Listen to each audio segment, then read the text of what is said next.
Toi aussi, t'as envie de reproduire ce genre d'image? Aujourd'hui, je vais te montrer comment on réalise ça avec un effet qu'on connaît très peu, qui s'appelle le flou de tracé. Donc, pour faire ce genre d'image, ce qu'on va faire, c'est qu'on va sélectionner un sujet. Donc là, par exemple, ça sera cette voiture-là, mais vous pouvez très bien effectuer ça sur des portraits, ça se voit beaucoup, et vous pouvez faire beaucoup de choses avec cet effet. Donc, vous sélectionnez le sujet, vous faites CTRL-J pour le dupliquer une première fois, un autre CTRL-J pour le dupliquer une deuxième fois. Le deuxième, vous allez le mettre en objet dynamique. Ensuite, vous faites filtre, galerie d'effets de flou et flou de tracé. Donc là, en principe, si vous êtes de base, ça vous fait quelque chose comme ça. Ce qui n'est pas un effet de traînée qu'on veut, c'est un peu bizarre. Donc nous, on va le changer. Donc pour ce faire, on va cliquer ici pour initialiser tout. On va mettre flash de synchronisation arrière. Et ensuite, donc on va placer, comme on le souhaite, nos petits marqueurs. Donc là, admettons, je veux que mon flou fasse ce genre d'effet.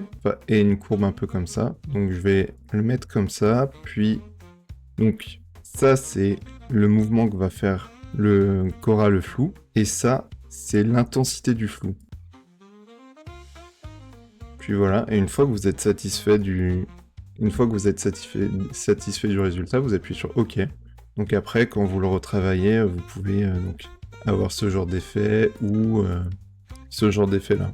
Voilà, donc si ce tuto t'a plu et que tu ne connaissais pas cet effet, n'hésite pas à le marquer en commentaire. N'hésite pas à liker, puis à t'abonner, et puis on se retrouve à la prochaine pour un prochain tuto, et salut!